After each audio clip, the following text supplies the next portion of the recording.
Hello दोस्तों, कैसे हैं आप लोग। आई होप आप लोग ठीक होंगे।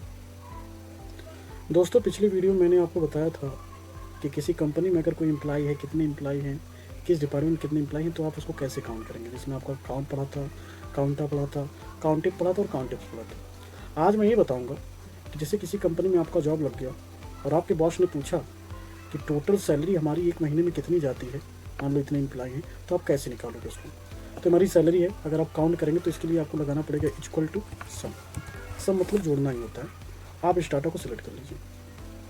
आप सिलेक्ट करके जैसे इंटर मारेंगे तो बताएगा कि टोटल 4,10,000 रुपये हमारी कंपनी से पैसे जाते हैं। सही है? तो ये आपके हो गए सम।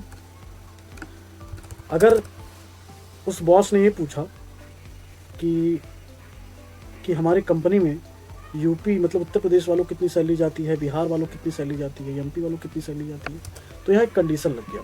यहाँ एक कंडीशन लग रहा है कि यूपी की सैलरी कितनी, मतलब उत्तर प्रदेश में हमारी कितनी सैलरी जा रही है हमारी कंपनी से। तो आप लगाओगे equal to sum if bracket open. पहला आपसे पूछा रेंज। रेंज मतलब होता है जहाँ आपका यूपी है, तो यूपी आपका इस कॉलम में है, मैंने सेलेक्ट कर लिया। अब इसमें काफ़ी लोग हैं, यूपी भी है, बिहार भी है, एमपी भी है, तो हमें कामा इन्वर्टेड कामा यूपी लिख देना है, कामा। अब देखिए हमसे पूछा समरेंज। समरेंज मतलब कहाँ पे सैलरी रखी हुई है, तो सैलरी हमारा इस कॉलम में है। आप इसको सिलेक्ट करके जैसे इंटर मारेंगे तुरंत बताएगा कि यूपी में हमारी सैलरी 1,45,000 रुपये जा रही है। अब ये सही है कि गलत है, कैसे चूज करेंगे। अब यहाँ से जैसे मैंने इसको बिहार कर दिया तो इसका मतलब वो कम हो जाएगा। देखिए अब आपका कितना हो गया, 1,00,000 रुपये हो गया। सही है। ऐसे आप एक और देख लीजिए। जैसे अगर पूछे कि हम हमारे सेलर कितने हैं, सॉरी सेलर को हम कितनी सैलरी दे रहे हैं, हमारे यहाँ जो सेलर काम करते हैं टोटल सेलर को हम कितनी सैलरी दे रहे हैं, तो इसमें भी आपका एक ही कंडीशन है, सेलर सैलरी। सेलर की सैलरी तो 45,000 रुपये है, लेकिन कितने सेलर है और सबको कितना दिया जा रहा है, तो यहाँ इक्वल टू फिर से आप सम इफ लगाओगे, ब्रैकेट ओपन कर दोगे। रेंज पूछ रहे हैं तो सेलर हमारा कहाँ मिलेगा, इस डिपार्टमेंट मिलेगा। अब इसमें काफ़ी लोग हैं जैसे मैनेजर, अकाउंटेंट, प्यून, सेलर, तो हम कामा इनोटेड कामा सेलर लिख लेंगे। सही है। फिर कामा सम रेंज पूछा तो सम रेंज हमारा ही है। आप इसको सिलेक्ट करेंगे, इंटर मार देंगे, तुरंत आपको बताएगा 1,80,000 क्यों हम इनको दे रहे हैं। ये अभी आपने पढ़ा सम इफ। सम इफ्स आप पढ़ लो। सम इफ्स क्या होता है,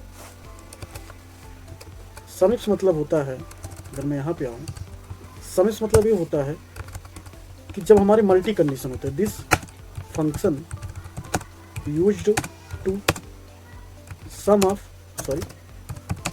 of data with multiple condition.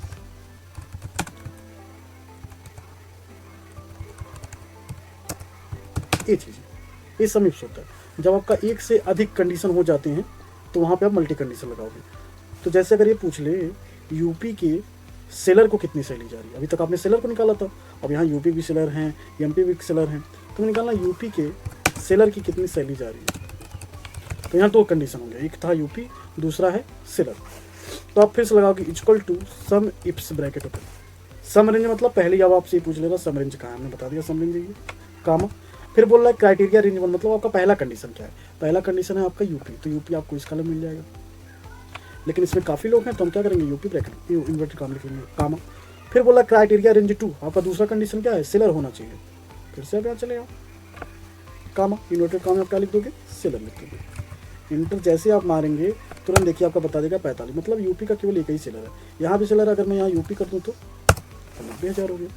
तो आज आपने पढ़ा सम, समिप और शमिप।